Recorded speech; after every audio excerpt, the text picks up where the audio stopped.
I am so grateful for you and your time. So tell me, who are you and what do you do? Oh, wow. Who am I? So my name is Nalby Intharaksa. I'm a technology leader with many years of experience holding multiple roles in technology. I have led many transformational IT initiatives, driving new technologies, improving the experience and productivity of employees. My main role is connecting with our company key stakeholders and helping them identify potential solutions to some of their problems. I am the conduit from my business areas to the larger enterprise to make technology easy on our community. So I always joke about, making it easy. I would definitely want to be your best friend if I was at NBCUniversal. Like, now come help me with this issue. That's a very small part of who I really am. I'm a wife, mother, daughter, sister, girlfriend, very passionate about helping unrepresented communities and community outreach. So marketing, leadership, technology, one question over each. Okay. We're going to focus on the present, right? Because you are, the business solutions and technology strategy woman here, the executive, I have so many questions for you, but let's start with the first one, marketing. So in marketing, we've seen a lot of changes after the pandemic. You're involved with a lot of different key stakeholders internally in this media industry that you're in. In marketing, do you see anything that you think we should know about, especially in media, because you have such a unique perspective in that industry that, is all about marketing and communications. So what are your thoughts on that? It's about knowing your customers' needs, and that goes into technology as well, but marketing, the ability to customize the service for your customer, it has to be engaging and consistent. Mm-hmm. So marketing is all about, ensuring that you understand your community and so they can really relate to you and your brand. Yeah, and that's a good point too, because with the other guests, that's what we always talk about is the one-on-one engagement, the customer, the audience segmentation, right? And really having that personalized message and personalized outreach, but having to do that on the masses. So regardless of whether COVID came or not, that's never going to change. And I think it's even more pertinent now that you connect with them and really get to know your audience, which I can imagine that you have a lot of audiences, right? Especially in my field where we are connecting with the Latino community, but there's many different types of Latinos. There's those that, rather getting the message in English, they're the English speakers. And then you have the Spanish only speakers. And then you have the Spanish only that rather view their, content in English. So you have to really understand. And then, as you know, within the Latino community, we are very diverse in itself. So, yeah. And it's not a one size fits all. So understanding the different dynamics, I think is very important to put that focus and that effort. And I think that's something that, and this is my view, but I think that's something that my company does very well. It's understanding the brand, understanding who are we connecting with and who is our customers. Leadership.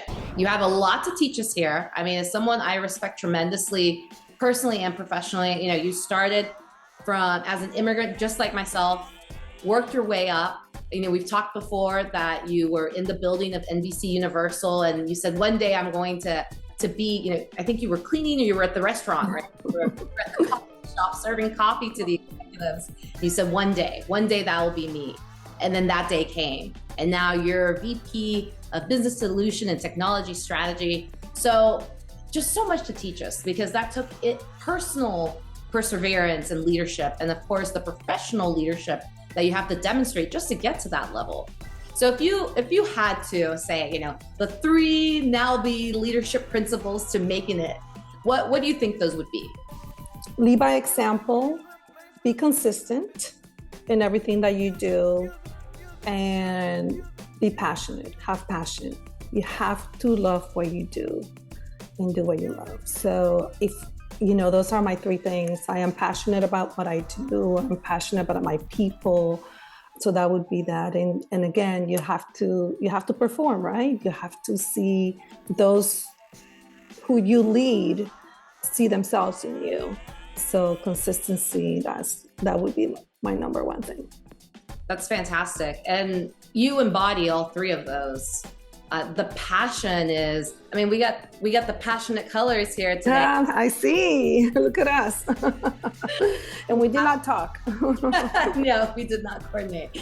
But the passion is something that sometimes women get a negative, like bias for, right? Yeah. She can't be too passionate. She can't be too emotional, especially as a Latina. I always have to be careful of how much emotion or inflection am I putting in this one sentence, because sometimes it works against us. Can you talk a little bit about, how have you been able to manage that for yourself, or the expectation, or what's been your experience there? Especially for women that are climbing, right? As myself, right? Sometimes I'm like, oh, maybe that was a little too much passion. At the end of the day, you have to be authentic. You have to be your authentic self. You have to check yourself too. Passion can come in many different ways. I have a loud, believe it or not, I'm loud as can be. I laugh. I interact with my people, with my employees and friends, and I let them see my authentic self. I let them see who I am. That creates a level of trust because people know who you are. And I think that's very important. I tend not to get too bogged down in what others think about me, although I check myself. As I said earlier, I try to, in circumstances, tone it down, make sure that as we talked about marketing in the past, I need to understand my audience, but never losing myself in it. So Nalby is what you see is what you get. Here, having a drink or in a meeting, that's who I am. And I think that helps me connect with people, that helps people trust me. They know who they're gonna get. Well said. Yes, consistency, which is one of the values and principles that you also brought up. So thank you. For technology, I really feel that you have a lot to share here. VP of Business Solutions and Technology for NBCUniversal, which is no small feat, right? NBCUniversal has a large portfolio of companies underneath it. What are you seeing as the technology executive for this large enterprise that you think other enterprises should know or should be aware of, or that's priority? Well, priority, as you know, cyber is king. In these emerging technologies and this world, we need to be able to protect our data. We need to be able to protect our people, our customer, our content. So cyber is king. But really drives me, and I think I'm very excited about, is the digital transformation, is the evolution of virtual reality and augmented reality, which I've been exposed to for a very long time, coming from my previous company, but seeing how it's changing the way that we're doing business today. I was just reading this morning about what Miami's doing, Miami Gardens, with evolution and introduction of the Metaverse. And I've been reading up about it quite a bit because I think it's going to change the way we do business, the way we take care of our customers, the way we solve problems. So being able to connect from anywhere, which is we have seen due to COVID, but even in a more immersive experience, being able to experience Miami, let's say from Dubai, from LA, from anywhere, and have your avatar just being part of that Miami Latin experience. So I think a lot of companies are going to be investing a lot more in those resources, and that's definitely going to change the name of the game. So it's very exciting. I agree with you. And it goes back to our earlier conversation where it's about personalization, understanding the audience. And you use the wonderful example about the Hispanic community, right? We're so different. Puerto Ricans and Colombians, and Puerto Ricans from Puerto Rico and Puerto Ricans from the US. New York. Yeah, exactly. New York. Yes. So understanding them, this is the time that it's the time to understand them very well, because the technology is here and it's only being incorporated more and more. So definitely what you're talking about, personalization is, cybersecurity is king to keep everything secure. Personalization is the queen, right? Yeah. And let me tell you, there's not a household I haven't been to in the last, I don't know, year that I haven't seen an Oculus. I haven't seen the tools. So this generation is being born in the prime, they don't know any better. You know, that's how they interact in the world. And I see, I mean, in the next couple of years, I see how things will definitely change.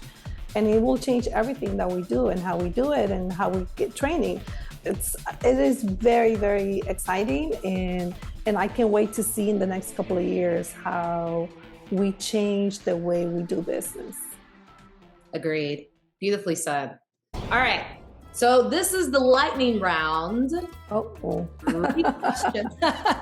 You can choose. Do you choose to accept the mission? So 3 questions. First thing that pops into your head. Would you like to participate?